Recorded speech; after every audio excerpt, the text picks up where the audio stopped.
Bueno, la plantilla está bien.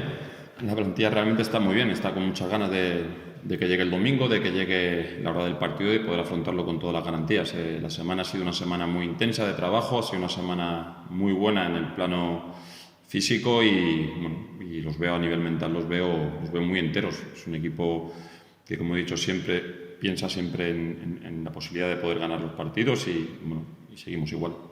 Bueno, hemos estado durante mucho tiempo en puestos de privilegio, creo que fruto de haber hecho las cosas bien. Luego hemos tenido momentos en los que evidentemente las cosas se han hecho menos bien, pero que seguramente podíamos haber conseguido algún punto más, porque el equipo no ha merecido en algún caso la derrota o en algún caso ha merecido victorias como ha sido la semana pasada en casa, pero no las ha conseguido. Al final, cuando tienes opciones de marcar y no consigues hacer gol, tampoco puedes creerte merecedor de mucho más si no materializas esas ocasiones. Pero la realidad es que estamos donde estamos por merecimientos propios, pero siempre mirando que podíamos haber estado un poquito más arriba.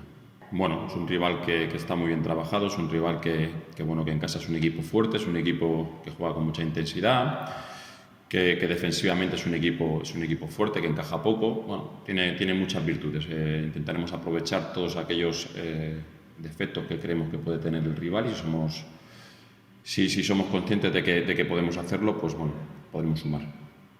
Bueno, hay varias posibilidades. La de Ljungberg es una de ellas. Tengo muy claro quién va a jugar. Evidentemente no voy a dar pistas a nadie. Cada uno puede ser o puedo opinar a su manera, pero sí que tengo muy claro cómo voy a jugar desde que acabó el partido contra el Numancia. Yo ya tenía claro cómo afrontar este próximo partido y espero que lo hagamos con toda la garantía del mundo.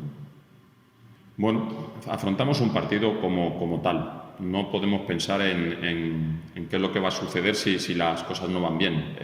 Nosotros vamos con la intención de ir a ganar el partido, de sumar 3 puntos. No vamos a ir en ningún momento con la intención de empatar, porque en mi forma de ver el fútbol no está así y la forma de haber afrontado todo el año los partidos que hemos afrontado tampoco ha estado así. Otra cosa es que a última hora, pues bueno, el partido te dé para que un punto te pueda valer para mantenerte en una zona cómoda.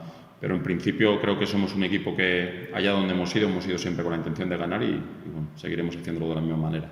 No hay necesidad, ansiedad no, hay necesidad por ganar, por mantenerte en una zona cómoda, por mantenerte en una zona donde has estado una parte de la temporada, ya que la otra parte la hemos estado en puestos de privilegio, como diría yo, ¿no?